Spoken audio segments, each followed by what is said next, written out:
Another day, another basketball stories na naman ang pagkikwentuhan natin.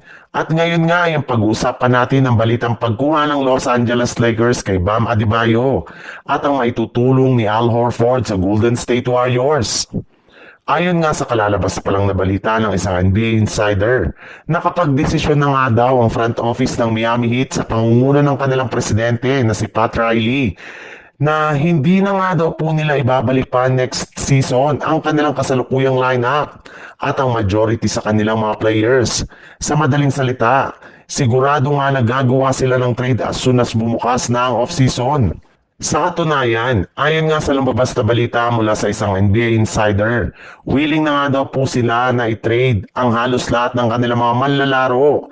Yes, lahat, maging si Bam Adebayo nga ipang-offer nila sa iba't ibang team para lamang makakuha sila ng mga bagong players na makakatulong sa next season. At isa nga daw sa mga team na pwede nilang kausapin dito ay ang Los Angeles Lakers na matagal na rin naman ngang interesado kay Bam Adebayo.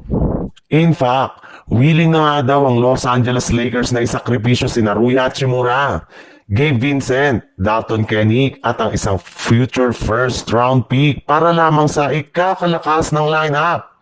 Naniniwala nga ang Lakers na kaya ni Bam Adebayo na makipagsabayan kina Luka Doncic, LeBron James, Austin Reeves at DeAndre Ayton bilang kanilang pinakabagong starting power forward.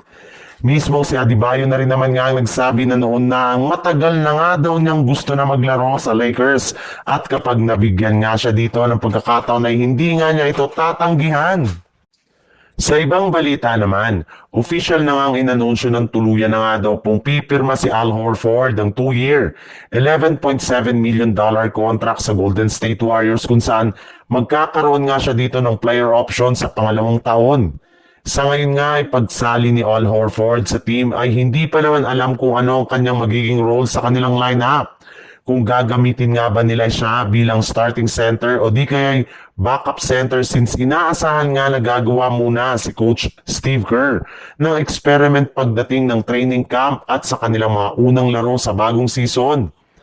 Pero kahit na ganoon ay expected pa rin nga na malaki ang maitutulong nito sa Golden State Warriors, lalong-lalo na pagdating sa ilalim ng basket gamit ang kanyang scoring ability at rebounding.